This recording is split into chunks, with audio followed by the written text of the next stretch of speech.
ಅನಂತ ಜೀವನ ಗಂಗಾ ವೀಕ್ಷಿಸುತ್ತಿರುವ ಎಲ್ಲ ಭಕ್ತಾದಿಗಳಿಗೂ ಅನಂತಪೂರ್ಣ ಧನ್ಯವಾದಗಳು. ಹಿಂದೂ ಧರ್ಮ ನನ್ನ ತಾಯಿ ಎಂದು ಸ್ವಾಮಿ ವಿವೇಕಾನಂದರು ಅಮೆರಿಕದಲ್ಲೂ ಐರೋಪ್ಯ ದೇಶಗಳಲ್ಲೂ ಹಿಂದೂ ಧರ್ಮದ ಶ್ರೇಷ್ಠತೆಯನ್ನು ಕುರಿತು ಉಪನ್ಯಾಸಗಳನ್ನು ಮಾಡಿದರು. ಅವರು ಜಹಜಿನಲ್ಲಿ ತಾಯ್ನಾಡಿಗೆ ಹಿಂದಿರುಗುತ್ತಿದ್ದರು. ಜಹಜಿನಲ್ಲಿ ಕ್ರೈಸ್ತ ಧರ್ಮ ಪ್ರಚಾರಕರಾದ ಇಬ್ಬರು ಪಾದ್ರಿಗಳು ಇದ್ದರು. ಅವರಿಬ್ಬರು ಸ್ವಾಮೀಜಿಯನ್ನು ನೋಡಿ, ಈ ಹಿಂದೂ ಸನ್ಯಾಸಿಗೆ ಕ್ರೈಸ್ತ ಧರ್ಮದ ಶ್ರೇಷ್ಠತೆಯನ್ನು ಮನಗಾಣಿಸಬೇಕೆಂದು ಆಲೋಚಿಸಿ ಅವರೊಂದಿಗೆ ಮಾತಿಗಿಳಿದರು. ಸ್ವಾಮೀಜಿಯವರೂ ಕೂಡ ಹಿಂದೂ ಧರ್ಮದ ಉನ್ನತ ಭಾವನೆಗಳನ್ನು ಕುರಿತು ಮಾತಾಡಿದರು.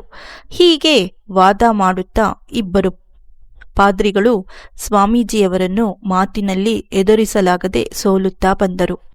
ಕೊನೆಗೆ ವಾದದಲ್ಲಿ ಸ್ವಾಮೀಜಿಯವರನ್ನು ಗೆಲ್ಲಲಾಗುವುದಿಲ್ಲ ಎಂದು ಅರಿತ ಅವರಿಗೆ ಕೋಪ ಕೆರಳಿತು. ಹಿಂದೂ ಧರ್ಮವನ್ನು, ಹಿಂದೂಗಳನ್ನು ಬಾಯಿಗೆ ಬಂದ ಹಾಗೆ ಬಯ್ಯತೊಡಗಿದರು. ಅವರು ಎಲ್ಲೇ ಮೀರಿ ಹೀಯಾಳಿಸಿದರು. ವಾದ ಮಾಡಲು, ಚರ್ಚೆ ಮಾಡಲು ಇದು ಸಮಯವಲ್ಲ ಎಂದರಿತ ಸ್ವಾಮೀಜಿ ಎದ್ದು ನಿಂತರು. ಒಳ್ಳೆಯ ಕಟ್ಟುಮಸ್ತಾದ ದೇಹದಾಢ್ಯ ಸ್ವಾಮೀಜಿಯವರದು.